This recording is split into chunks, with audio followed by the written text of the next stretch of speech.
Welcome into the Moi Boys Dynasty Podcast, the greatest podcast that you didn't want or ask for. And now introducing your hosts, Jake the Gluten-Free Karras and Peter Cheater Pigoo Hot Sizzle O'Donnell. Ladies and gentlemen, boys and girls, men who act like children of all ages, the Missouri Aquarium Society proudly presents to you the five-time podcast of the year, the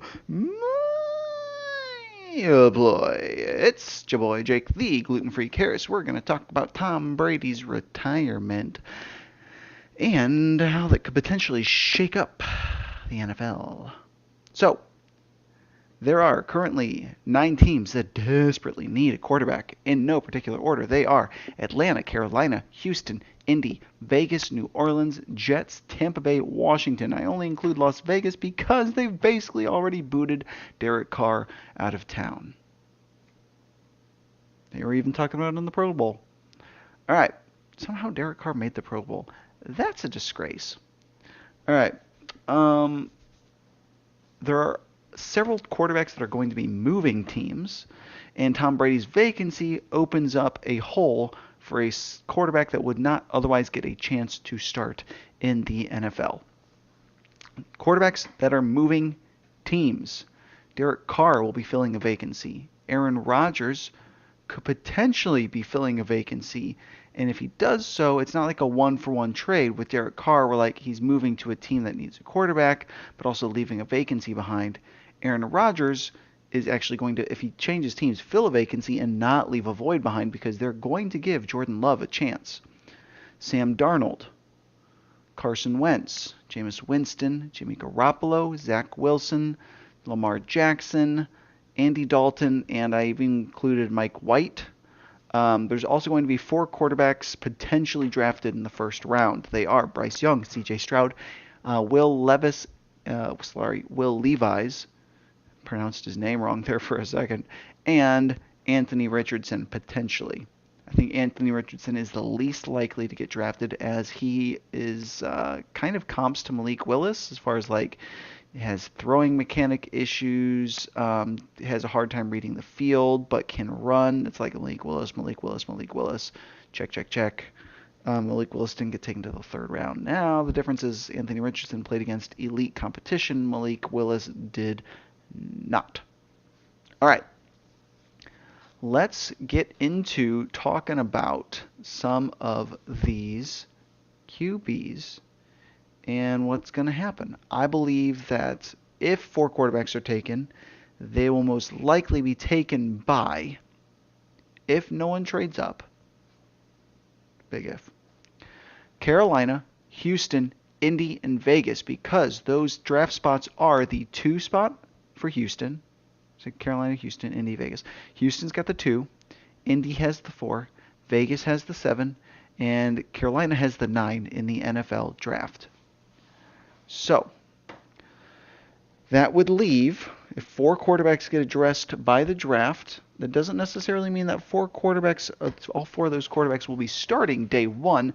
In fact, I would not expect Will Levis or Anthony Richardson to start day 1. But at some point they're going to take over. So that leaves, as far as defined year-long roles, leaves Atlanta, New Orleans, the Jets, Tampa Bay, Washington, potentially Tennessee. I could see them if Aaron Rodgers wants to come to Tennessee and make Ryan Tannehill retire. I could see that happening. If Tennessee wants to trade up in the draft and grab Anthony Richardson, or if Anthony Richardson falls, I could see that happening. Seattle, same thing. It wouldn't shock me if like Will Levis falls and they grab Will Levis and like kind of say, all right, Gino, this is your job this year until you have a bad game, and then it's Will Levis's job. It's kind of how the NFL works. It happens every year. Now, Derek Carr definitely going to get one of those jobs, even if it's just the Vegas job. Definitely going to get one of those jobs. Aaron Rodgers, again, talked about how he's not leaving behind a void. Sam Darnold, I know he's a meme, but he's probably one of the 32 best quarterbacks in the NFL. Carson Wentz, another meme, same story. Jameis Winston, kind of a walking meme, honestly. Pain everywhere. So many quotable moments. I'm picturing him eating a W right now. I think Jameis has a good chance of filling a starting role, even if he comes back with New Orleans. Jimmy G, I personally think, does not have a great chance of filling a role. No one wanted him last year. I don't know if that's because teams just didn't want to give up what the 49ers wanted, or if that's because people looked at Jimmy Garoppolo's stat line for his career and said, holy fuck, this dude is bad. He's got like a slightly below 2-to-1 touchdown interception ratio. He's only finished one complete NFL season healthy.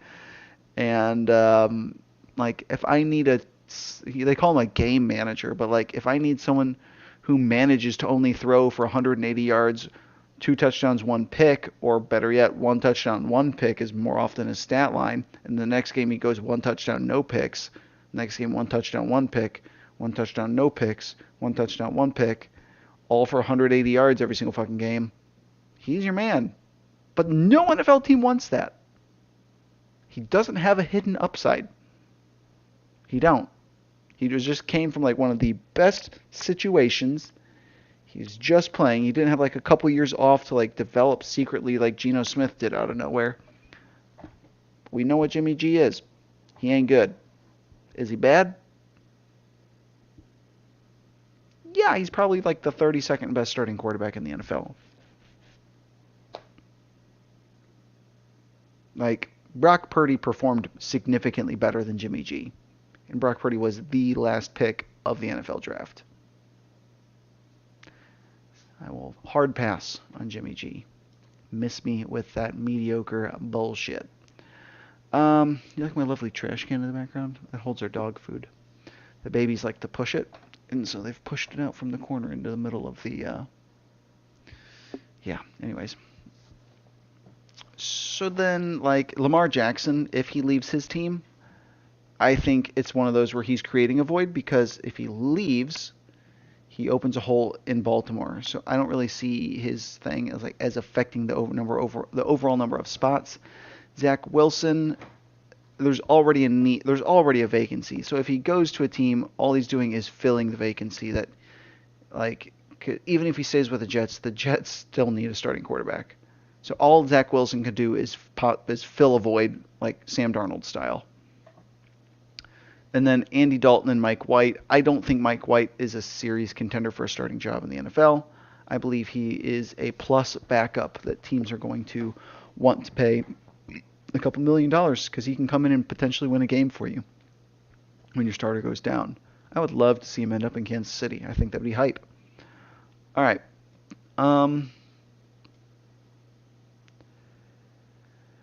So if I were to place money, I would say Derek Carr.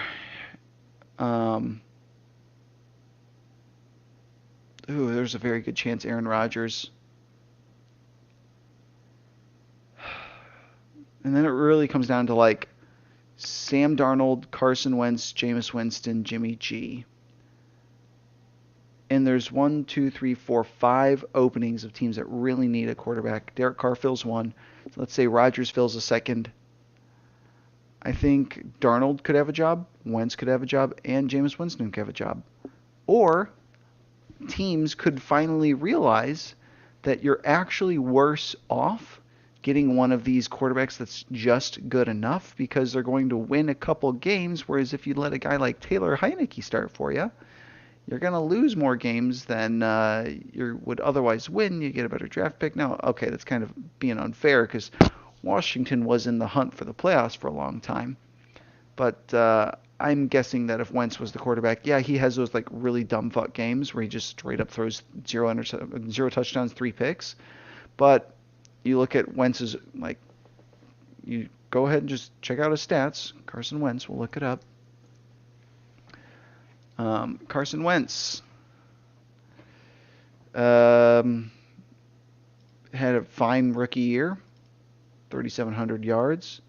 His second year didn't play a complete season, but 33 touchdowns, 7 picks. Then it was a 3-to-1 touchdown interception ratio with 27-7. Then it was almost a 4-to-1 in 2019 with 27 touchdowns to 7 interceptions. Then his final season in Philadelphia, something wasn't right because he threw 16 touchdowns to 15 interceptions. But then the truth came out again in Indy. He had 27 touchdowns to 7. That was a 4-to-1 almost touchdown interception ratio. And then in Washington, he did not have a good season.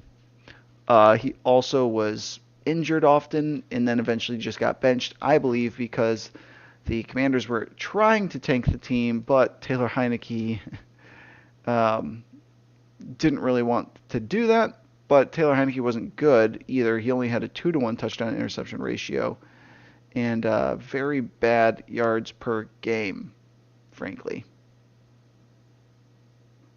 Very bad. Carson Wentz's was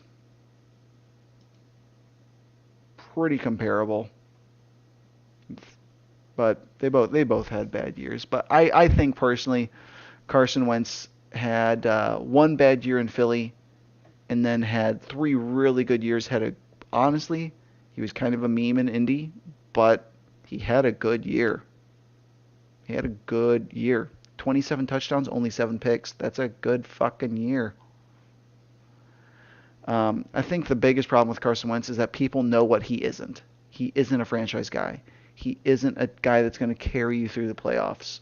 He is a guy that is just going to, at some point in like a 3-game span, just straight up lose you a game.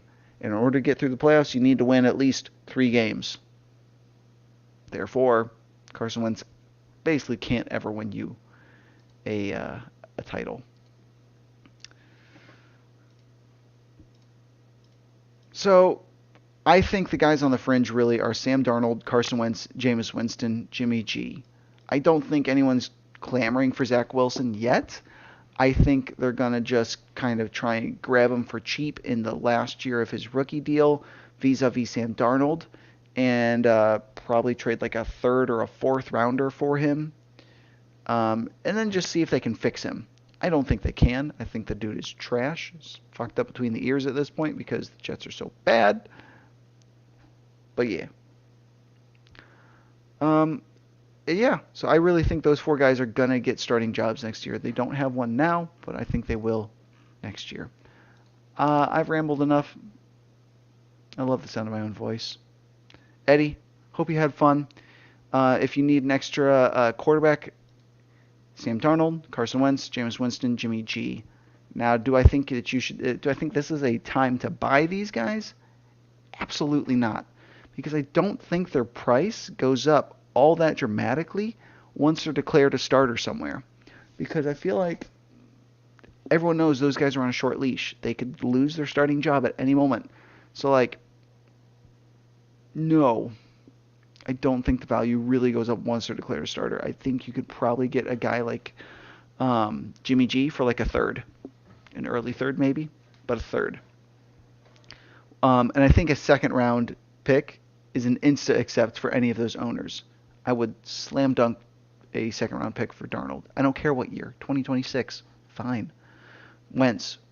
I might keep Winston because I know he can produce fantasy points. So if I'm competing and I have Winston, I might want like a 2nd plus, maybe even a late 1st, like in 2026, something like that. But as you found out, it's really difficult to come by starting quarterbacks in fantasy because there's only 32 teams.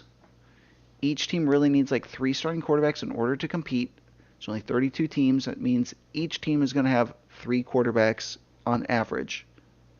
And some teams have way more than that. I'm going to end up with at least 2 rookie quarterbacks, potentially 3. Potentially, if Anthony Richardson, it might just only be 1 if Anthony Richardson doesn't get good draft capital.